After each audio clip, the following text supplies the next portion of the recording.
skeleton comes from the word sclera, S-C-L-E-R-A.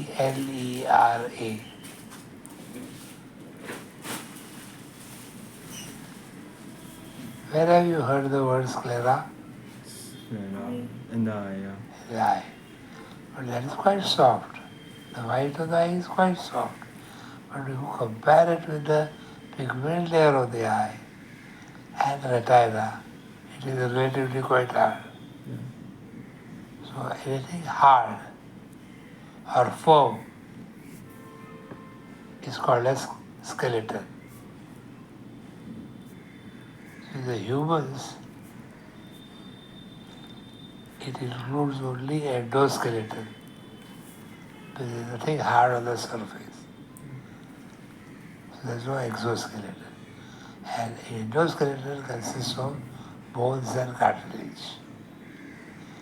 Bones are hard, cartilage is firm.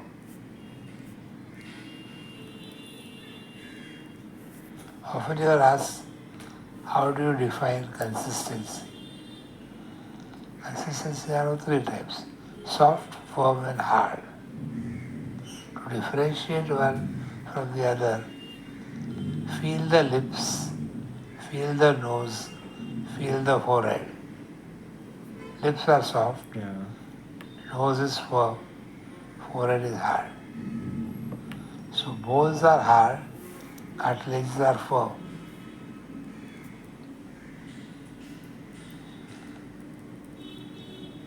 That is one difference between bone and cartilage.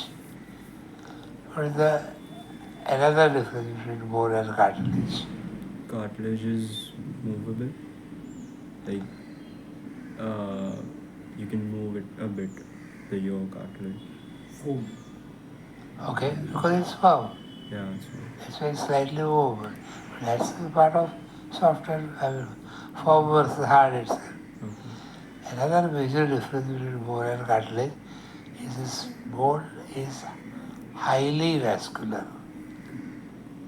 Not just vascular, highly vascular.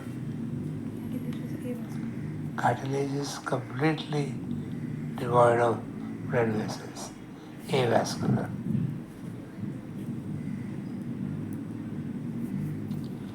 Which of those two changes its constituents? Cartilage. Bone changes its constituents far more often than cartilage does.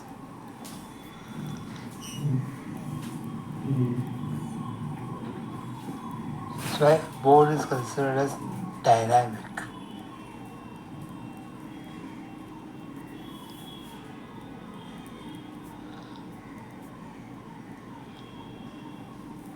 Which of the two contains minerals? Both. Bone contains minerals, cartilage is devoid of minerals.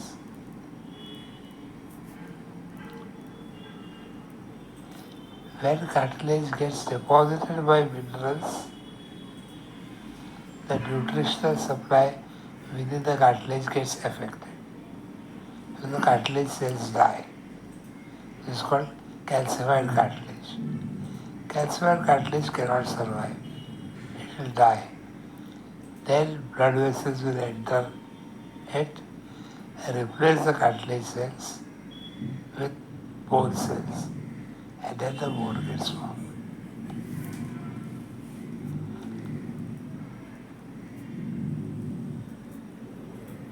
Which of the two can grow?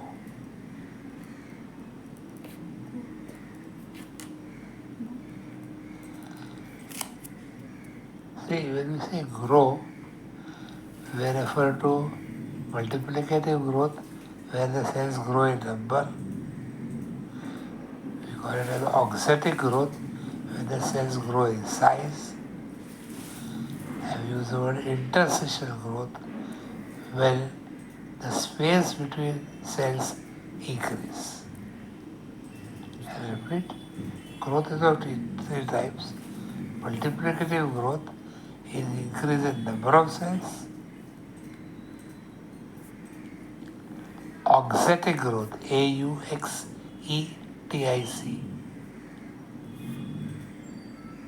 which is increase in size of cells.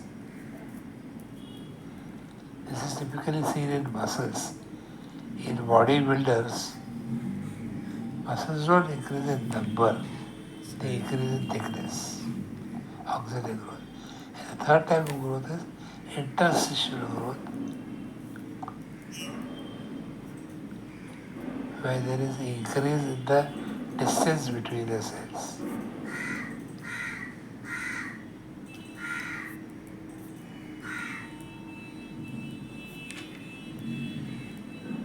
Only cartilage allows interstitial growth, bone does not.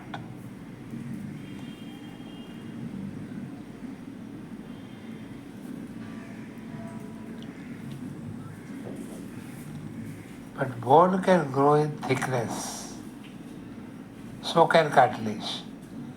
Increase in thickness, that type of growth is called as appositional growth. Appositional,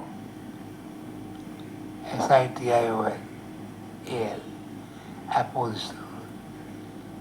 So both can grow in thickness, but cartilages can also grow in length.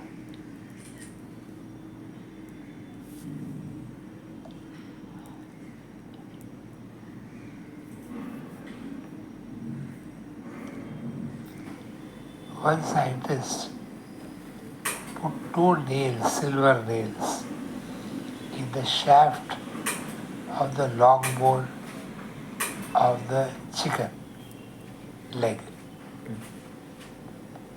As the chicken grew, the bone grew. But the two silver nails were having the same distance as it was when he had pierced the two nails. That means the shaft grew in length, but the two nails did not get separated. That means it was not the bone which was growing.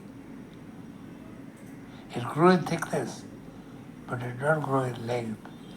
The growth occurs at the ends of long bones, not in the shaft of the long. So bones don't grow in length. The cartilage plate at the ends of the bones, they allow the bone to grow in length. Once the cartilage disappears at the ends of the long bones, further growth is not possible. And the cartilage disappears at around 17 to 18 years in girls, 19 to 20 years in boys, beyond which further height does not increase. But bone can grow in thickness, yes, but not height. With this background and the properties that we now heard, bone can be defined as a living, highly vascular, constantly changing,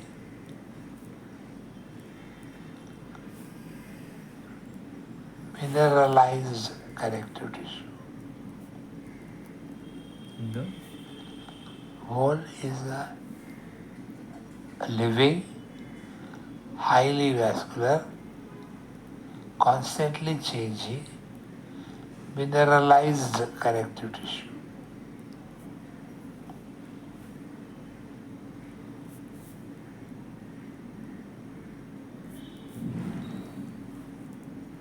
This is the structural definition. If you want to add the functional component to it, acts as levers for movements,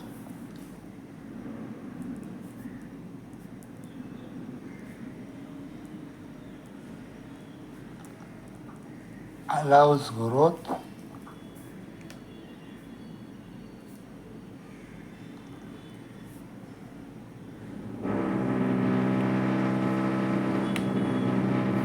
acts as levers of movement, or allows growth, especially of brain.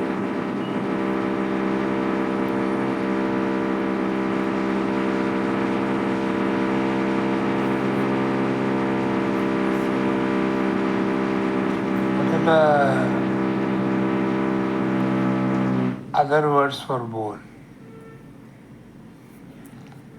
The Latin word is os. Plural is ossa, O-S-S-E. The Greek word is oste, O-S-T-E.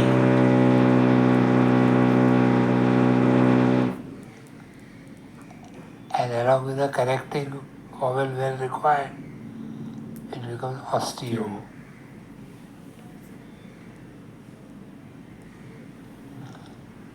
Most of the anatomical words are in Latin.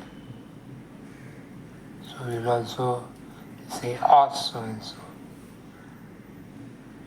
Okay. Whereas most of the clinical words are in Greek. So use osteomyelitis.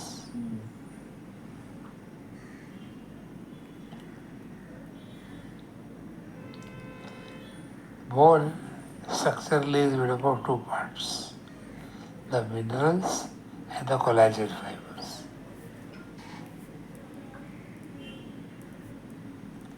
Which can also be called as inorganic and organic.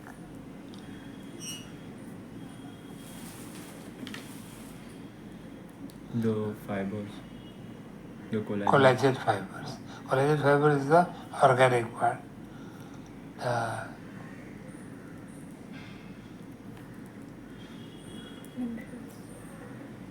The minerals are the inorganic part.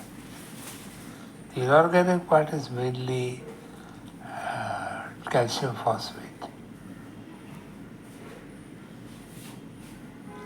In fact, calcium and phosphorus levels in the blood is 97%. made up of hormones with the help of hormones. Because bone is highly changing, right? So some calcium from the bone can come to blood, some calcium from blood can be deposited on bones. If you put the bone in dilute nitric acid, the calcium phosphate will dissolve. What is left behind is only the organic bone, which looks exactly like the bone, but now it is more flexible. You can tie the bone into a knot because the inorganic part is gone. So this process is called as decalcification.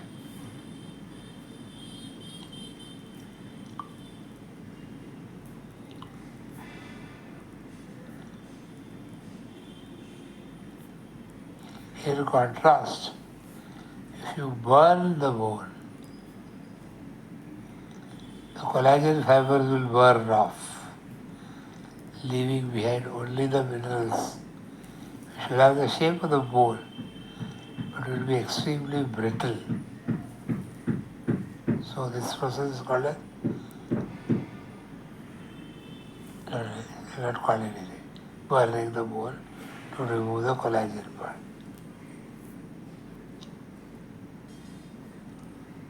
So when you collect the ashes, initially they look like bones, but the moment they become powdered.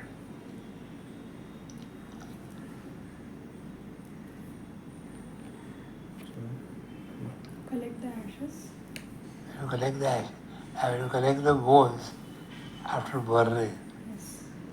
But when you try to pick up the bone, they become ashes because they are that brittle. Forces acting upon the bone are of three types.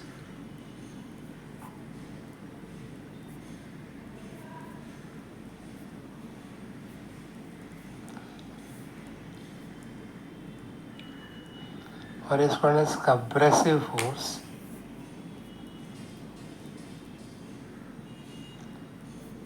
where you try to shorten a long bone, you compress it from both sides, attempting to shorten the length of the bone.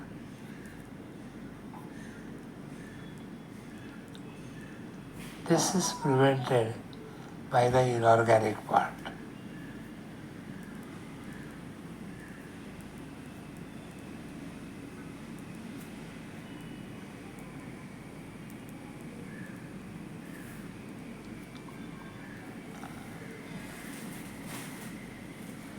Another force is called as tensile force.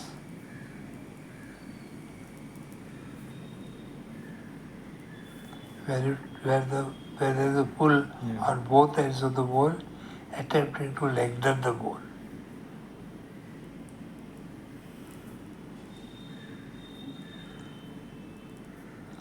This is prevented by the collagenous part.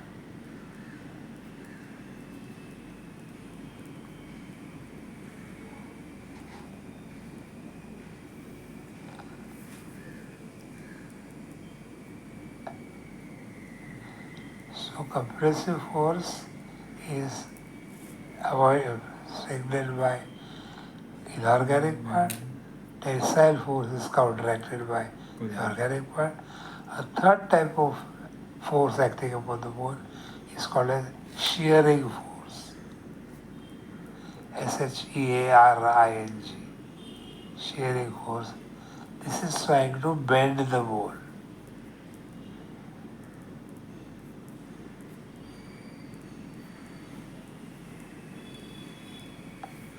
When a long bone is being bent, the convex portion is being stretched and the concave portion is being compressed. So in convex portion, the collagen fibers will prevent its stretch. The concave portion, the inorganic salts will prevent the reduction. In the center of the bone, the two forces cancel out each other. So, there is no force acting upon it. That portion of the bone need not be there because it will neither contribute to tensile force nor contribute to compressive force. It just adds to the weight of the bone. So the central part of the bone is removed and filled with air in birds to make it even lighter and filled with fat in terrestrials because fat is even lighter than water. Okay? To make the bones less heavy, air for birds and fat for humans. And this is called as yellow bone marrow. Fat for Humans.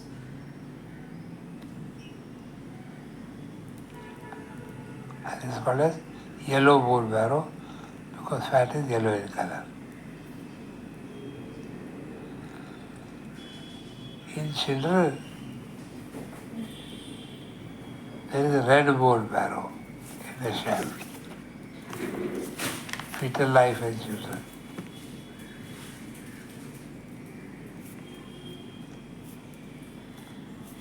Because RBCs are developed here. Later on, the red bone marrow is pushed only towards the ends of the bones and not to the shaft. So that space is filled by marrow.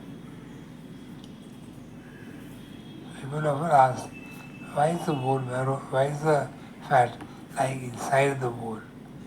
Because there are no forces acting there. So it will not contribute to any additional strength of the bone. So it's hollow. It's only on the surface of the bone where the forces are being acted. The surface and slightly to the inner part, but not to the center. Center of the inner part, no shearing force there. And most of the muscular contraction are shearing force. Because they don't try to lengthen the bone or shorten the bone. They try to bend the bone. Because bones are those levers. right?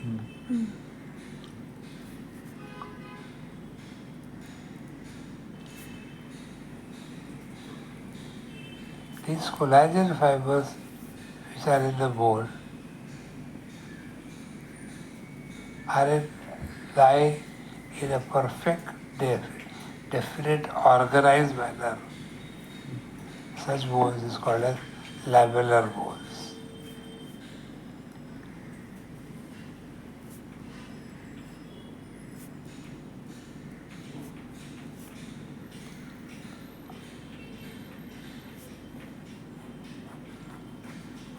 All adult bones are lamellar.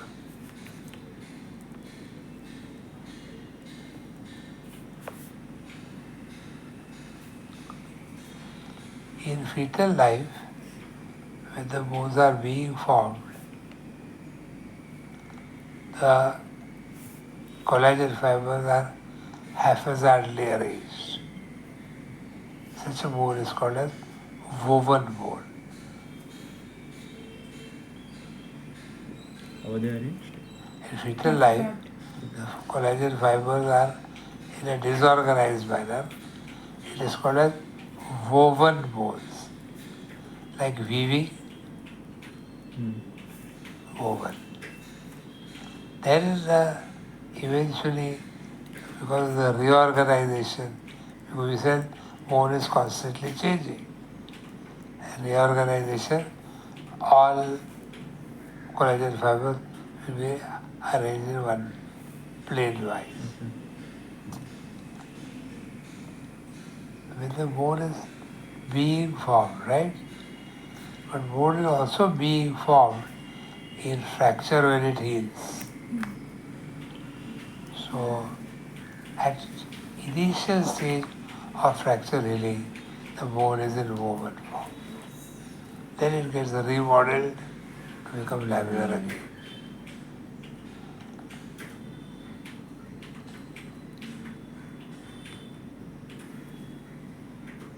Okay, so this is one way of classification. Woven and lamellar. Another way is that mesenchyme of embryonic period may be directly converted into bone, or mesenchyme of the embryonic life is converted to cartilage, then cartilage is calcified, cartilage cells die, osteoblasts come in and replace those dead cells, and the bone forms. So when mesenchyme bone or mesenchyme cartilage bone, that can be the sequence of development.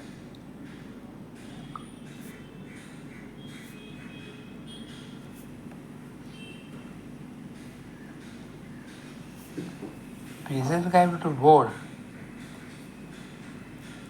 without the intervening cartilage to form is called as intramembranous ossification.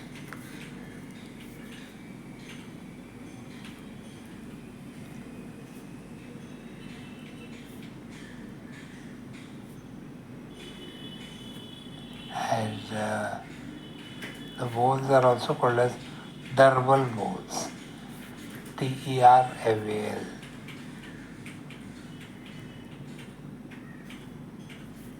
These bones are relatively subcutaneous. Example, skull cap, facial skeleton, clavicle, and most parts of mandible. So if you notice, all these are relatively just within the skin. Facial skeleton, skull cap, mandible, clavicle. So that's why the name dermal bones. Derma means skin. If the bone develops as bone, mesenchyme, cartilage bone, it is called as endochondral ossification.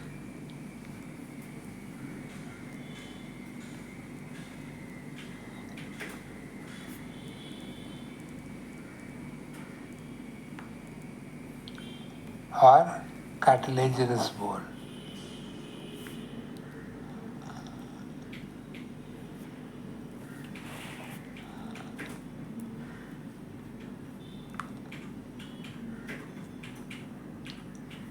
What is the meaning of, what is the translation of the English word gristle? Gristle. GRI. Gristle. Gristle.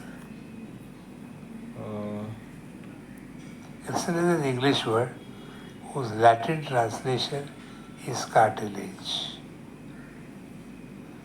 and whose Greek translation is CHONDR, and when added with O, chondro. So we use the word endochondral ossification, and we call it as cartilaginous bone. In fact, people hardly know the word gristle. Cartilage is more commonly known, but it's actually a Latin word. Okay? Another way of classifying bone is whether it belongs to the limbs, which are called as appendicular skeleton, or it belongs to head, neck, thorax, abdomen, which is called as axial skeleton. So axial appendicular is another way of classifying bones. The junction between axial and appendicular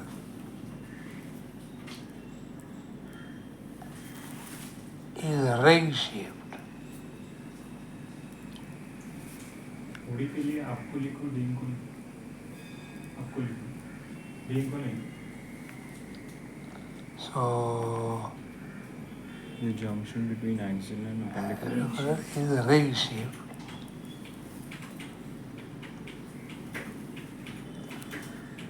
A ring is called as girdle, Gardle.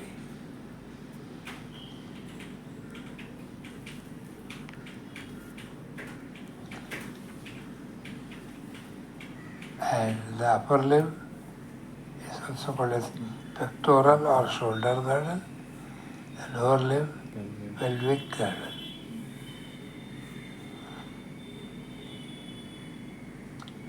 But the most common way of classifying bones is called as morphological classification of bones.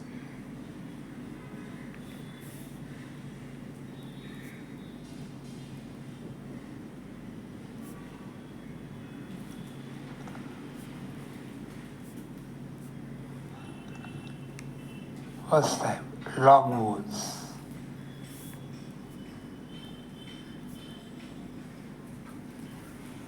A tubular shaft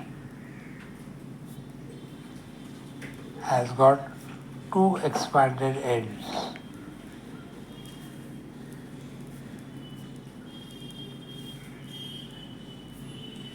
Is how a typical long bone looks like. Tubular shaft with two expanded ends. The shaft is called as diaphysis, DIAPHYSIS.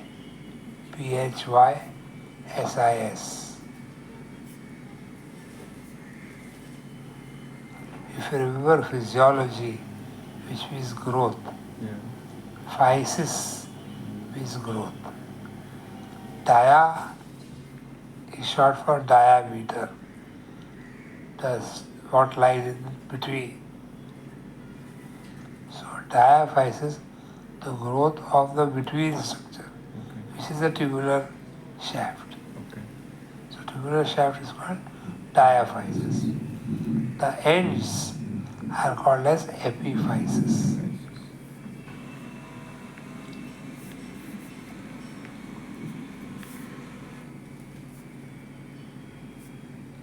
Epi means above. So above the shaft. But that goes for below the shaft also, because if you turn the bone, that's again above the shaft. So Sides of the bones are called as epiphyses. Both are endochondrally derived. Typical long bones are endochondrally derived.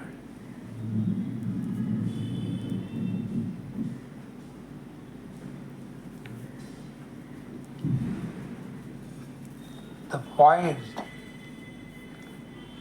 from which the bone starts getting formed,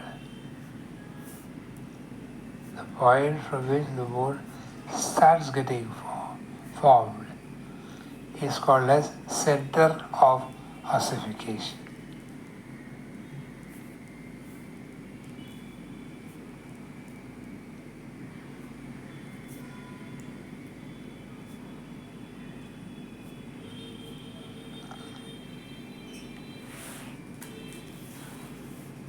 Shaft has got one center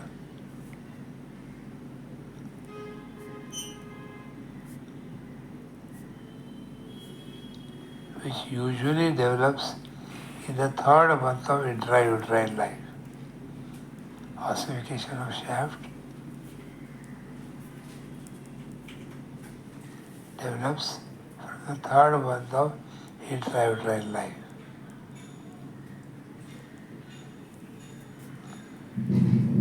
Ossification of epiphyses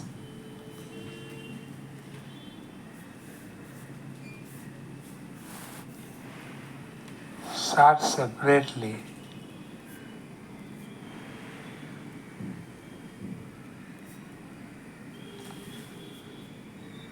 at birth or beyond.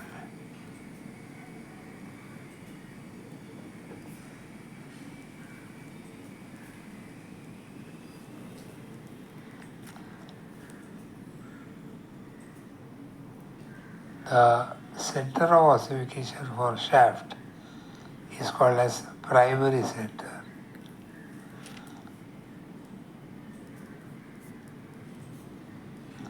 The center of ossification for epiphyses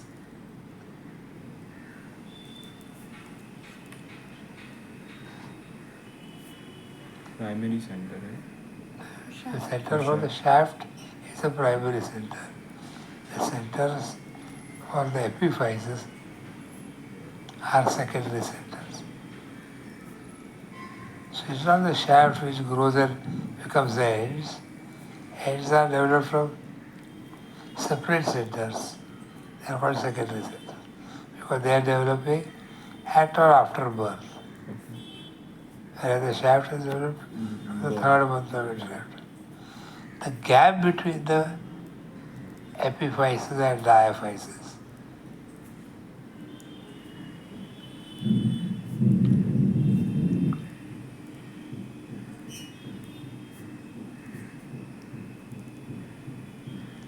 is still cartilage, which is called as growth cartilage or epiphyseal plate.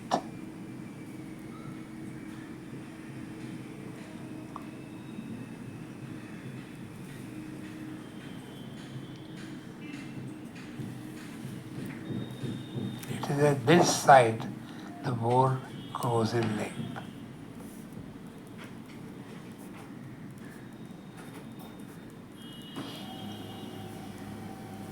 Because cartilages allow interstitial growth, and then it's going to be replaced by bone.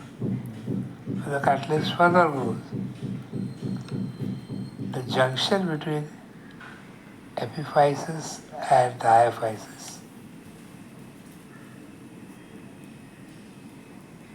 connected by the growth cartilage,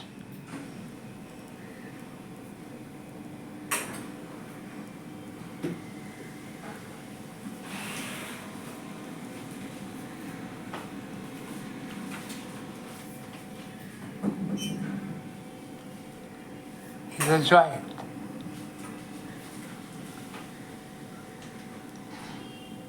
Epiphysis is a bone, diaphysis is a bone, cartilage is between. So bone to bone, cartilage in between is a type of a joint.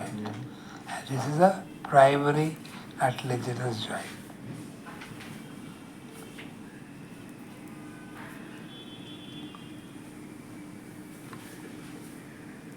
Also called as synchondrosis.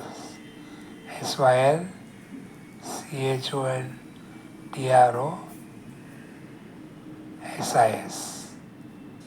Synchondrosis. It's called as primary cartilaginous joint or synchondrosis. synchondrosis.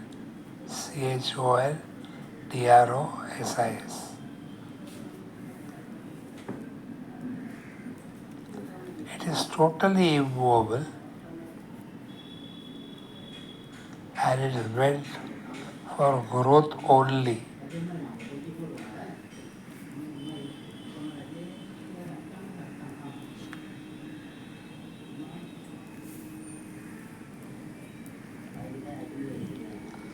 As we said, after the age of around 17-18 in girls, 19-20 in boys, the cartilage is completely replaced by bone. That stage is called as synostosis. So when cartilage is completely replaced by bone, not leaving behind any cartilage, that stage is called as synostosis.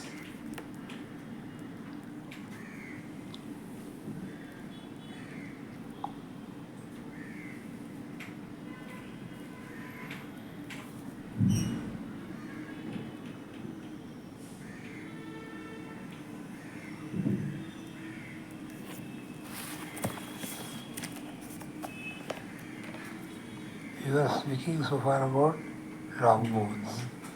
Long bones are subdivided into typical long bones,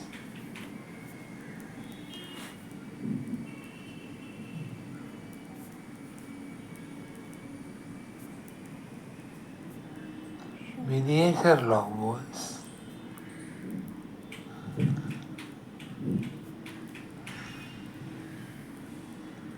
and modified long bones.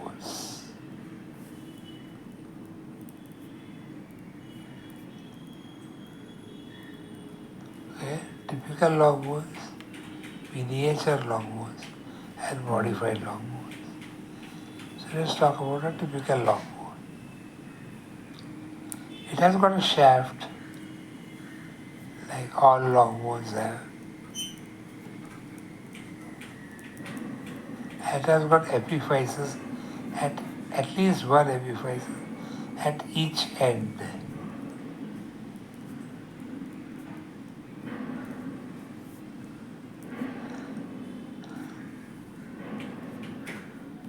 At least one epiphysis at each end.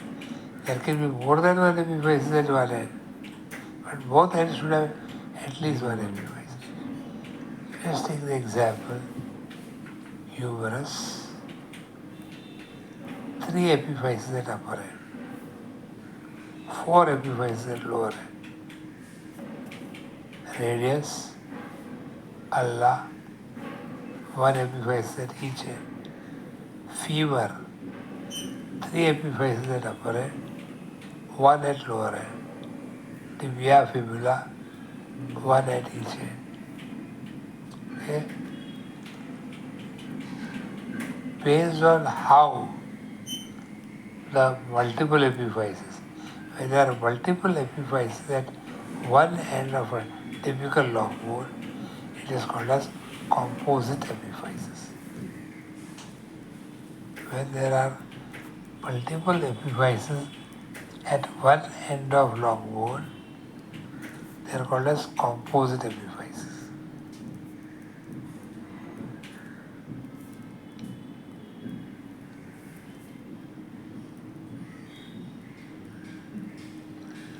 We know that eventually the epiphysis will fuse with the shaft. Based on the manner of fusion of epiphyses, multiple epiphyses, the composite epiphysis in the shaft, we have divided them into two types of union with the diaphragm. Either they will individually fuse with the diaphysis, Such type of union is called a simple union. Okay.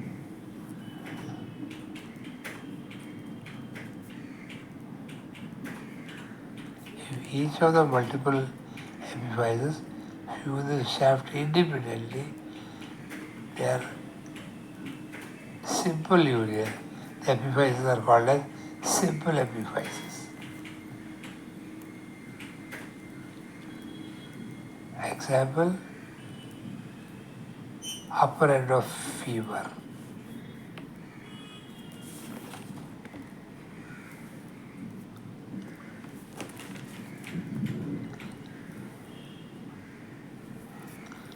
If multiple epiphyses fuse with each other first, if multiple epiphyses fuse with each other first, and together they fuse with the diaphyses,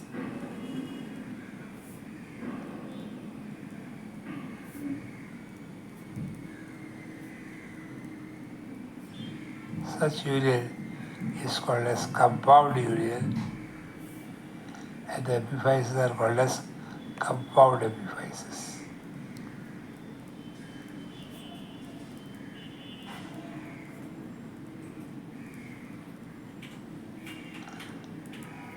Example, upper end of humerus.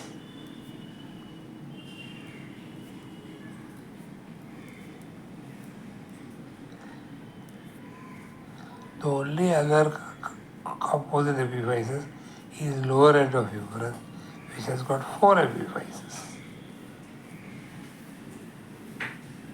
Composite. Composite means long bones which have more than one epiphysis at one of its end. So there are only 3 composite epiphyses. Upper end of humerus, which has got 3 epiphyses. Lower end of humerus, 4 epiphyses. Upper end of femur, 3 epiphyses. All the others are single. So upper end of femur, you write simply. Upper end of humerus, you write as compound. They will fuse each other first, then fuse with the shaft. Yeah. Lower end of humerus is more complex than this. The 4 epiphyses, 3 of them will fuse with each other, Okay. one remains separate. Those 3 will fuse with the shaft, the single one will fuse with the shaft. So that means lower end of humerus has got an example of simple union and compound union. Yeah. Is this clear? Only these 3 are composite epiphyses, multiple. That's about typical long bone. Second is miniature long bones.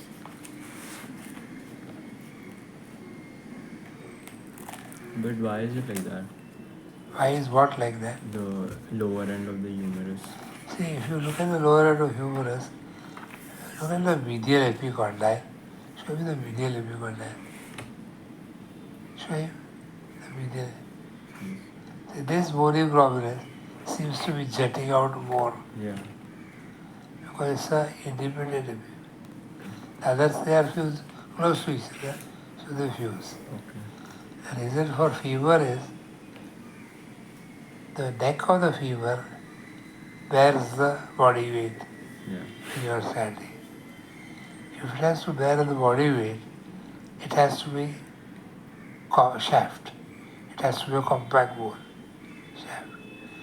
So the ends and the other bony prominences, they cannot fuse with each other and then fuse with the shaft because then the neck will become weak. Yeah. So the shaft has gone all the way up to the neck of femur and the heads and the other epiphyses fuse independently. Okay. Not so for the upper end of humerus because they don't bear body weight. So they have enough time to fuse with each other first and then with the shaft. Lower end of humerus, one bone is jutting out, With this. a little beyond the union. In fact, There is an ulnar nerve which passes between the two epiphyses of the lower end. Three on one side, one on the other side. You cannot have a union of the epiphyses with each other, all four of them. That will trap the ulnar nerve as well. Okay. To prevent that, one epiphysis on the medial side of ulnar bone is kept as it is. The other three can unite comfortably. And that is used. Is that the funny bone like you feel? Yes. Okay. The lower end of humerus, medial epicondyl. When you tap there, Yeah. you get a Vibration, tingling yeah. towards the little finger side. It's not really a funny, but called as funny feeling. Because when you're tapping that bone, you're actually tapping the cartilage, nerve which is very close to it. So that nerve stimulation is what causes the funny. Miniature long bones also have a shaft and two expanded ends. But only one of the expanded ends has got a secondary center of ossification.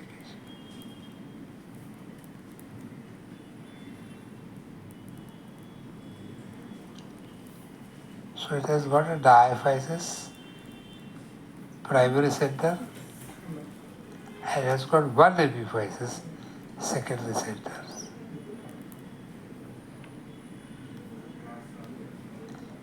The epiphysis can either be at the upper end or lower end of those bones, not both.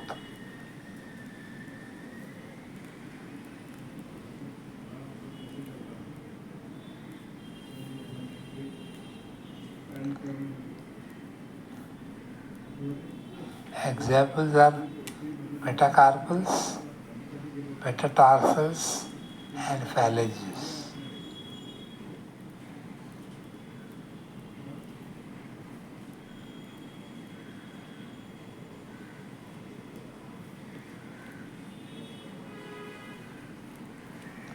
Most of the epiphyses in miniature long bones are distal end, no, are proximal end.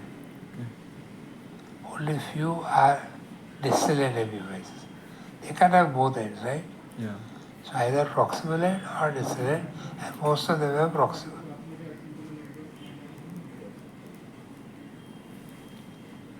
Show me your knuckles. These four are epiphyses at the distal end of metacarpals. Okay. So only these four. And the other hand also. Yeah.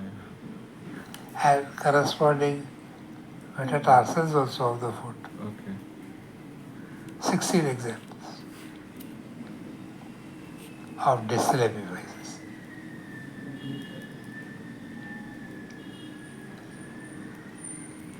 How many metacarpals are there in one hand? 16. 8. 5. 5. Sorry. Meta. This. But the thumb metacarpal is not included in the knuckles. Okay. As we said, most of the epiphyses of miniature long bones are at their proximal end, with 16 exceptions. 8 of the knuckles, of the finger number, Index. 4. number 4. 2, 3, 4, 5. 2, 3, 4. Thumb is not there. So index number 2, 3, 4, 5 and toes number 2, 3, 4, 5. Great toe is not included. So these are the 16 examples of epiphyses which are developing at the distal end. All others, including all phalanges, will be at the proximal end.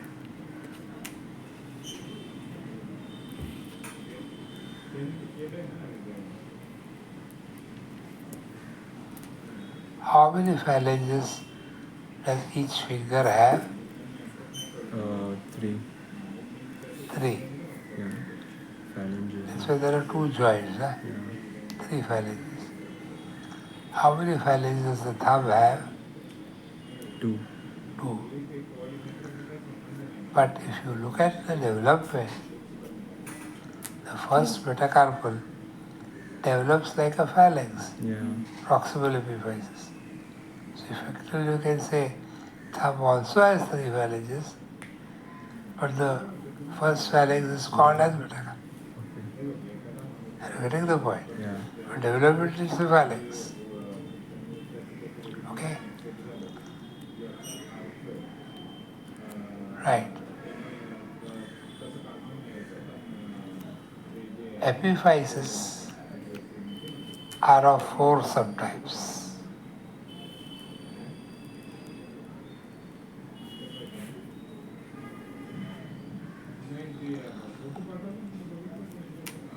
Epiphyses produced by pull of muscles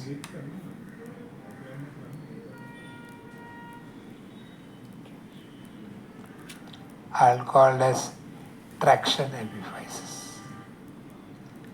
Epiphyses produced by pull of muscles are called as traction epiphyses. Epiphyses formed by forming a joint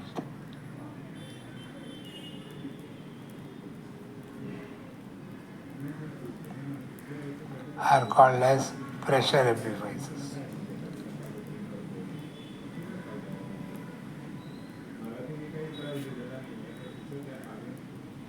Remember, all pressure points need not be epiphyses. For example, distal end of thumb metacarpal forms a joint with the proximal phalanx of the thumb.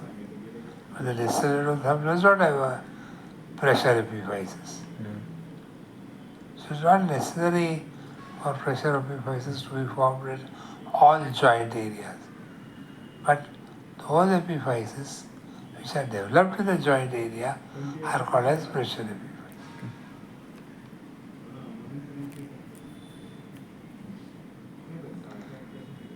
The third type of epiphysis is called as atavistic epiphysis. ATAVISTIC.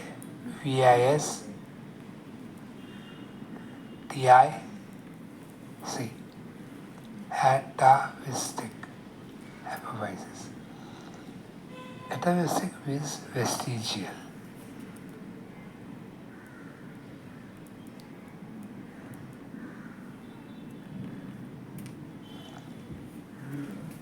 The scapula of the upper limb resembles the hip bone.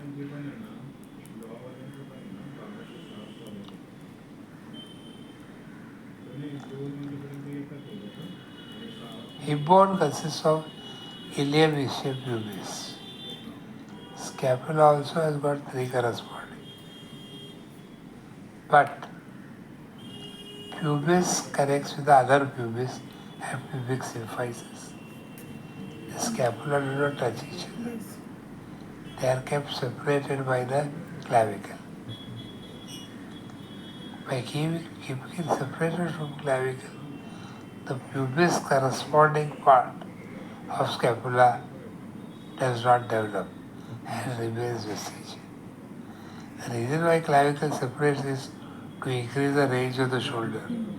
But the pubic portion of scapula poorly develops and it forms only the tip of the coracoid process of scapula. Only the tips. That is the vestigial epiphysis, which is called as atavistic epiphysis. Tips of coracoid process.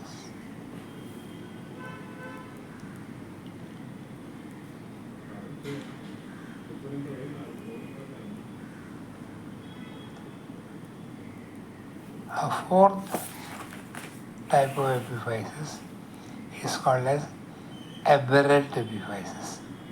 Aberrant. Aberrant means against the rule.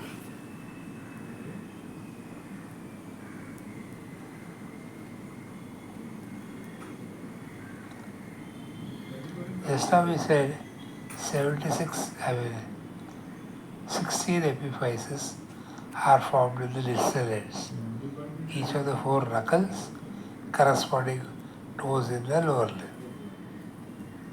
And the thumb metacarpal develops like a phalanx with epiphysis that is proximal. At times, epiphysis is formed at the proximal end, but at times the thumb metacarpal also forms an epiphysis at its distal end. In some individuals, sometimes.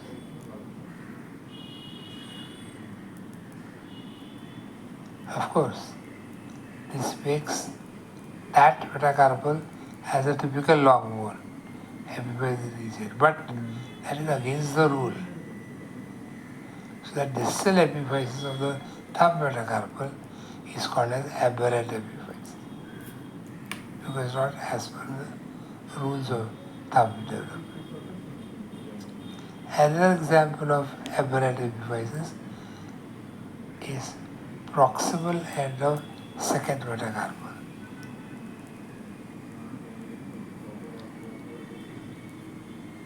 Second metacarpal is a metacarpal of the index finger. As per rules, it should form epiphysis at its distal end.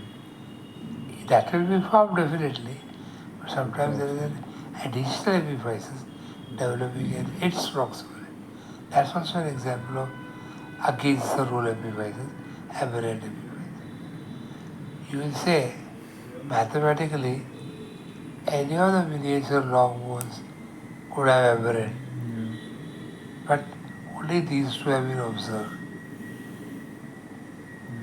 Distal end of first metacarpal, proximal end of second metacarpal. Just to recapitulate, epiphysis can be defined as that part of a long bone which develops some secondary center of ossification at or after birth. Now we'll go to the third part, subdivision of long bone, modified long bone. One example of modified long bone is clavicle.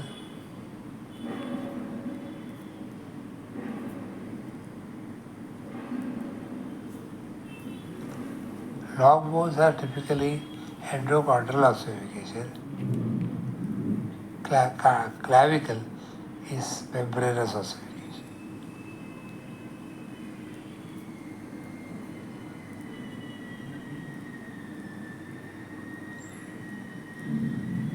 So this is not like a typical long bone. Long bones have got marrow in the center because of forces cancel out each other. Clavicle has no bone marrow.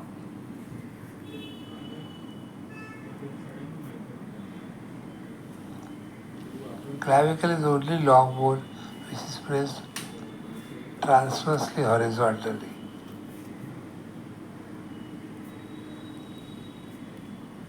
Other long bones are in the direction of the body growth.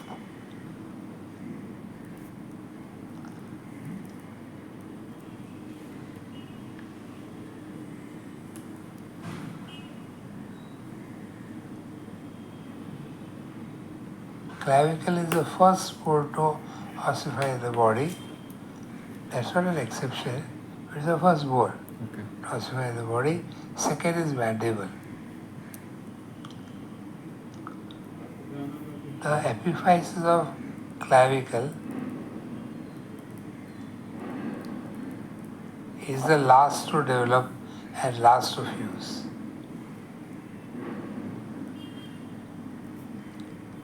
There are some peculiarities of clavicle. The major peculiarity is that it is developed intramembranously. Others are intracartilaginous.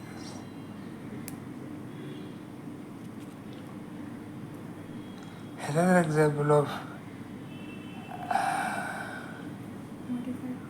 modified long bone is vertebral body.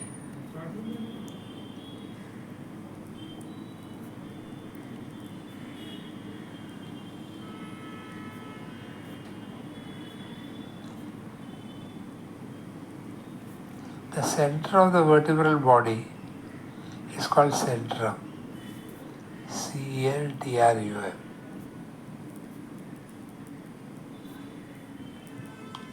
Which is a spongy bone.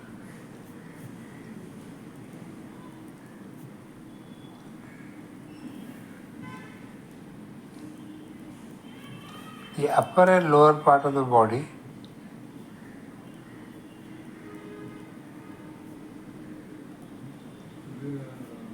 are epiphyses,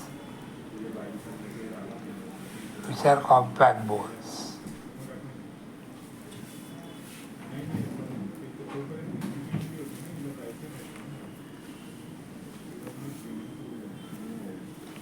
So,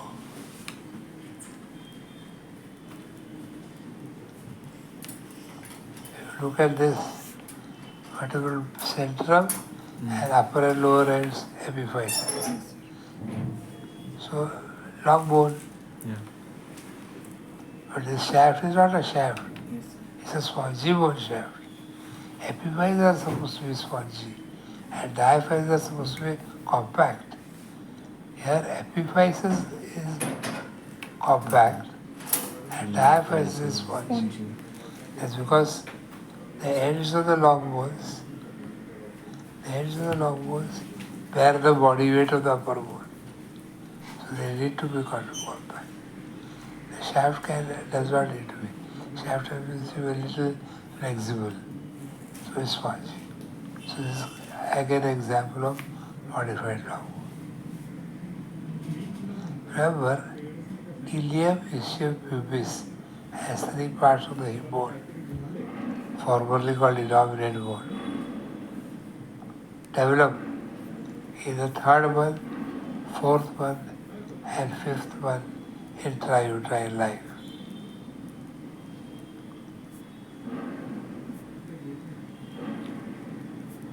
Ilium third month, ischium fourth month, pubis fifth month.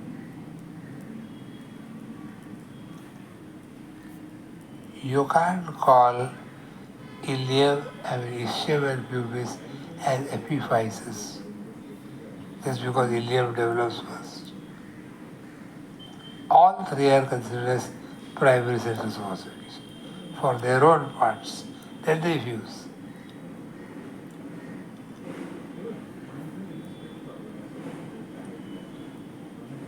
Which is a better name?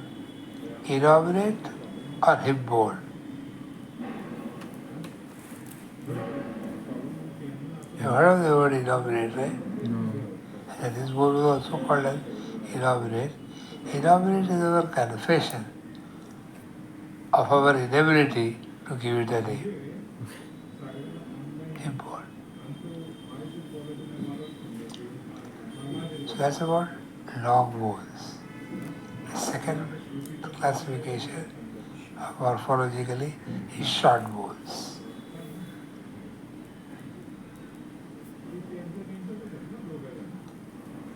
Short bones are roughly cubical in shape.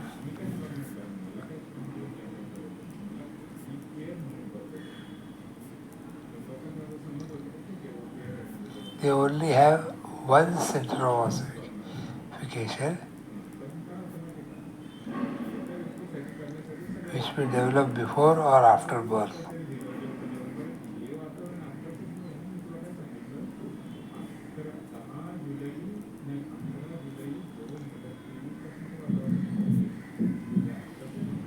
Which develop before or after? Which may develop before or after birth. But there's only one of them. Therefore, they have to be called as primary. You can't call them as secondary center because they developed after birth. It's the only center of ossification. The carpals and the tarsal bones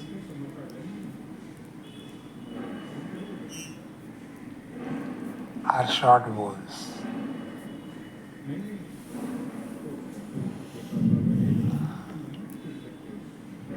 Of which talus and calcaneum are two of the largest tarsal bones. Can you repeat? Talus and calcaneum, which are two of the largest tarsal bones.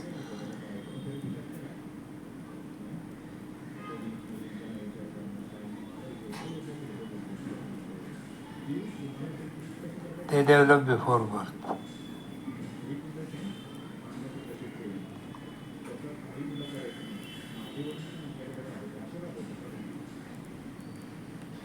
All others develop after birth.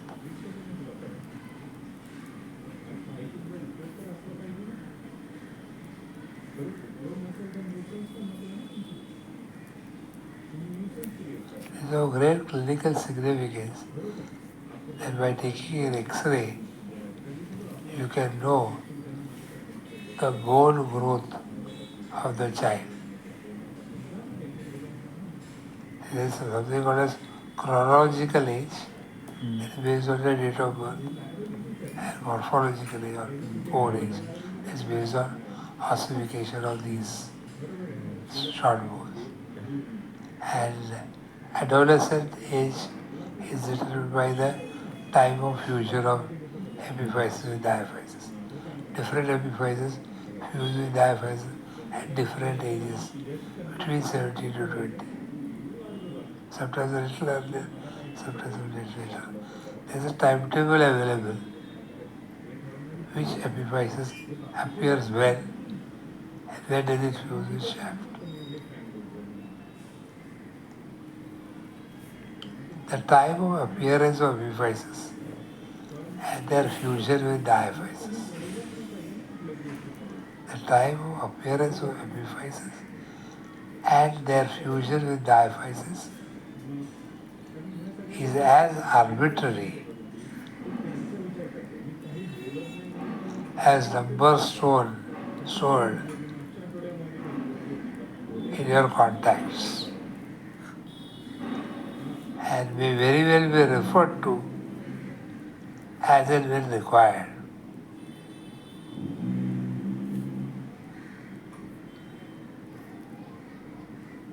There is no need to by heart them. Okay? But this timetable is available. So that if you know that, take an X-ray, find out which is developed, where it is used, and you get to know the age of the person. Ajmal Kasam, his defense lawyer, said he is 17-year-old at the time of the crime. So he should be treated by juvenile court. So the prosecutors asked for bone examination. It was found he was above 18. But one of the tricks tried by his lawyer was that he is underage.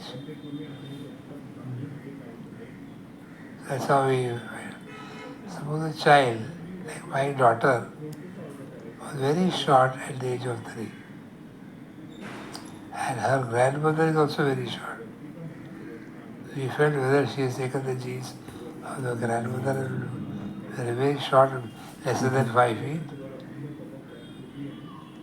So we went to take an X-ray at the age of 3 of the carpal bones developing. Then I went to the radiologist, asked him to report the bone age. He said, "You are an anatomist. You should report it yourself." Then I said, "She is a 3-year-old. Chronological age 3, bone age 3. We showed it to the pediatrician. She said, the age is same.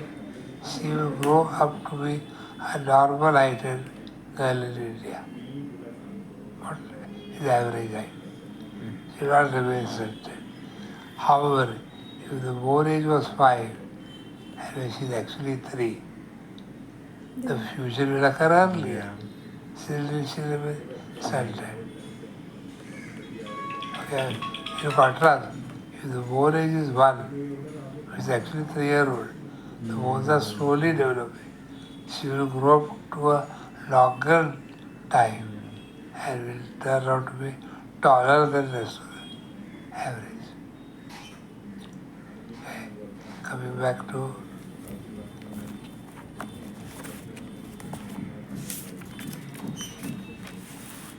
third type of morphology classification is flat bone.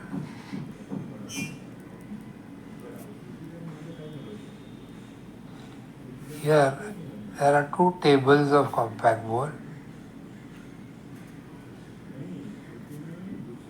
with a space in between. Table means flat, huh? Two tables of compact bone with a space in between. This space can be filled by bone marrow, as in ribs and sternum,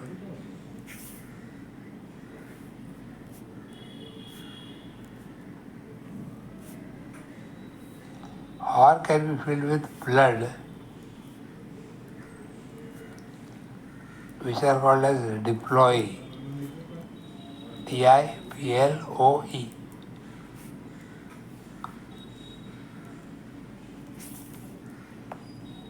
as in skull vault. It's called what? Diploe, two tables can be filled with blood in between, which is called as diploe, Diploe, as in bones of skull vault. Skull vault is also called as calvaria, Calvaria.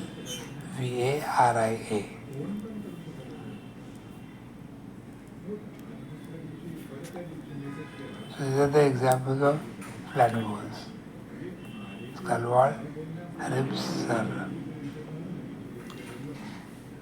Fourth type of bone, and that is irregular bone.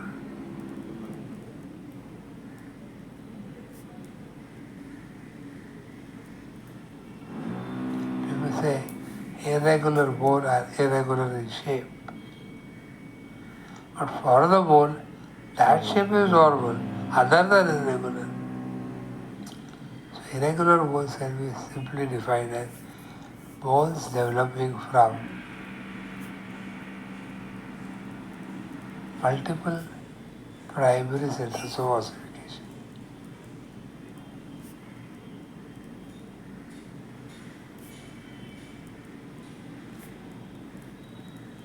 Multiple primary centers of ossification. One example we have seen is hip bone. Another example is vertebra as a whole, not vertebral body, which was a modified law. But vertebra as a whole, along with its other processes, they are developed from three centers of ossification. So also each of the parts of the hip bone from three centers of ossification. You can also define irregular as those which are not meeting with the above three classification. They are not long bones, they are not short bones, they are not flat bones.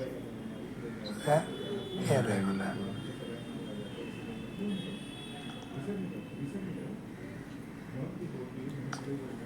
Base of the skull mandible. All of them are irregular. But mandible develops from two centers. But even if they are one center also, if the shape is irregular, it's irregular. There are multiple bones of the base skull which are irregular. A fifth type of classification is called as Pneumatic bones. pneumatic bones. Pneumatic. What is pneuma? Air. That's where the word pneumonia has come, disease of the lungs. Where the bone marrow is filled with air instead of fat or red, Filled with air. Air, A-I-R, air. Instead of what we usually said, yellow bone marrow or red bone marrow. Here they are filled with air. They are called as pneumatic bones. These bones communicate with the external atmosphere either at nose level or at middle ear level.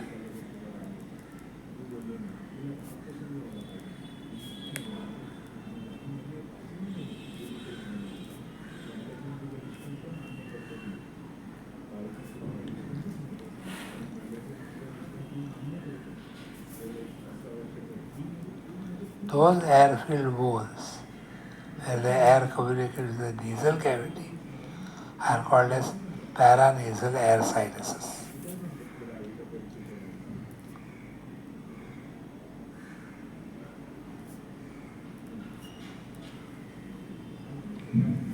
And there are four in number. One maxilla,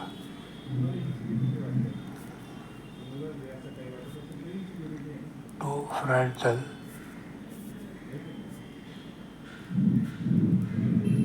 three ethmoidal,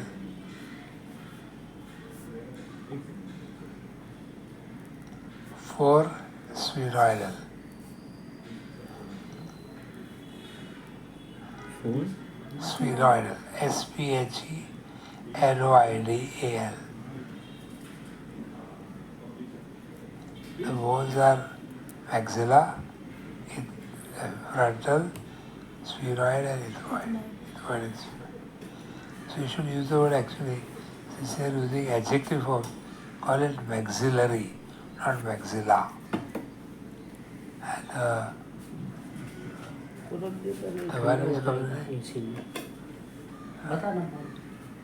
one which communicates with middle ear is temporal bone, the mastoid part.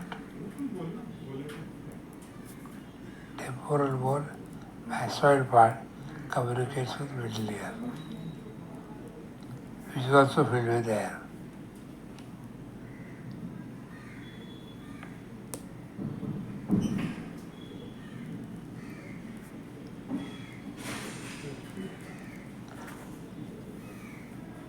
The sixth type of morphological classification is called as sesamoid bone. S-E-S-A-M-O-I-D.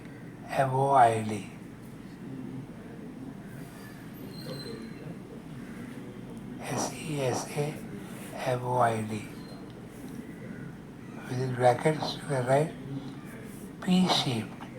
P-E-A-P shaped.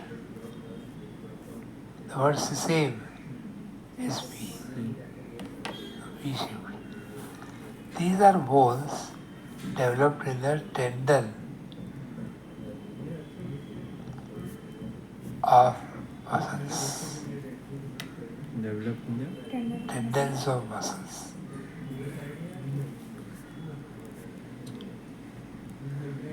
A muscle has got a fleshy brown colored part, contractile, and its extension, white colored part, non-contractile, which is called tendon.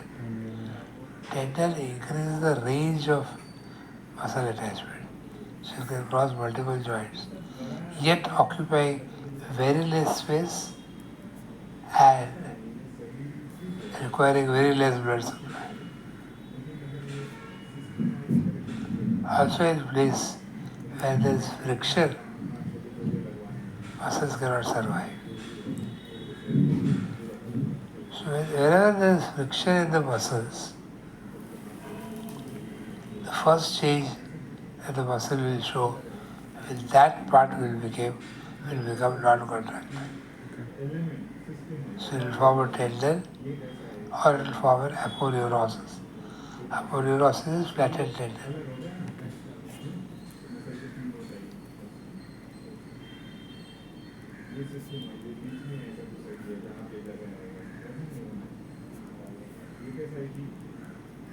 When the friction increases, which the tendons cannot tolerate, then there will be lubricating device developed between the frictional areas. That lubricating device is called as bursa. P-U-R-S-A. Bursa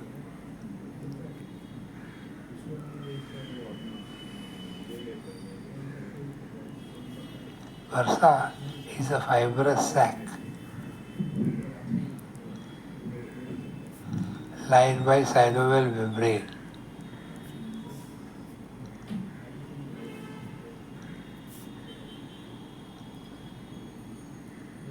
and filled with synovial fluid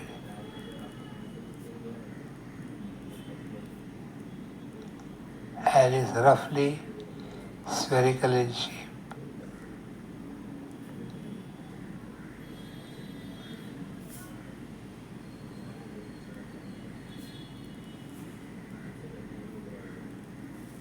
Remember, fibrous capsule, synovial membrane, synovial fluid is also found in joints, Yeah.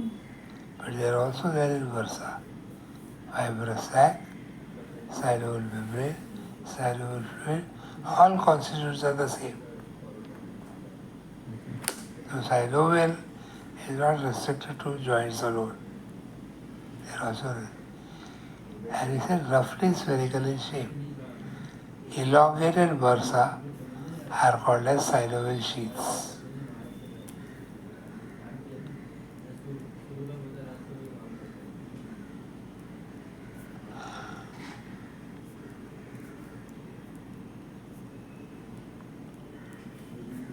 Again, the point to be remembered, we said when muscles undergo friction, they are converted to tendinal bursa. When the friction increases between the frictional areas, there will be a bursa. When the friction further increases, the tendon will turn cartilaginous.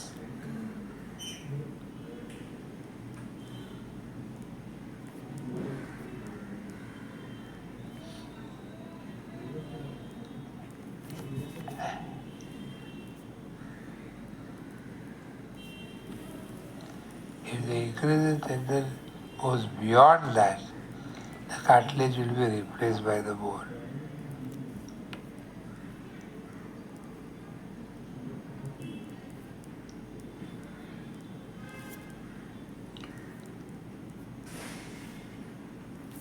Such bones are called as sesamoid bones.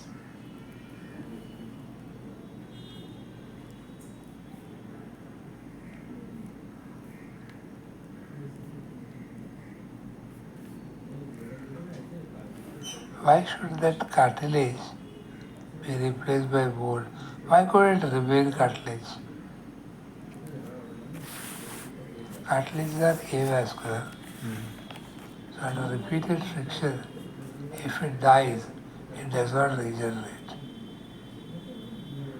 Bone, by repeated friction, you can have more and more bone deposition because they are highly vascular. They are living, highly vascular, constantly changing. So they can keep on changing. Wear and tear will keep on getting repaired. Cartilages cannot do so.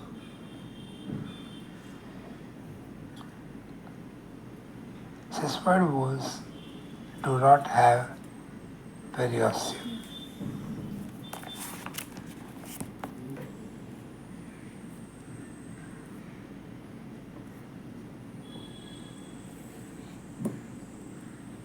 Periosteum is where blood vessels lie. We supply much part of the bone, outer part. These bones don't have periosteum, but they are formed inside the tendon of a muscle. So the blood vessels supply the tendon, will also supply the bone. So there is no need for a separate layer of periosteum.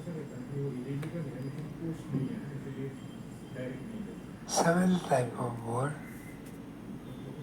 are called as supernumerary bones, accessory bones,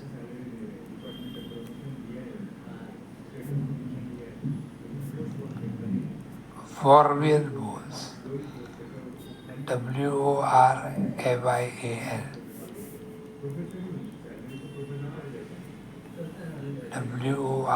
Wormian. Three names: supernumerary bones, accessory bones, or Wormian bones, named after the scientist Worm.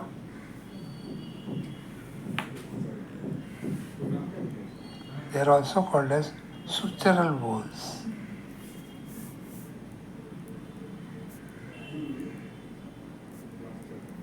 In the skull sutures, some of the edges of the bones may get separated from the rest of the bone.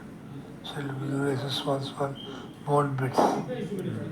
They are called as supernumerary accessory or orbital. Plenty of them were found in the region of the sutures, especially lambdoid suture, the joint between the parietal and occipital bone. There are plenty of sutural bones. We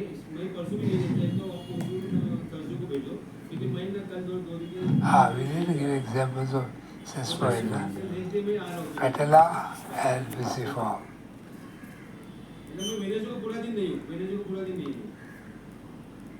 Patella is formed in the quadriceps tendon. Pisiform is in the hand.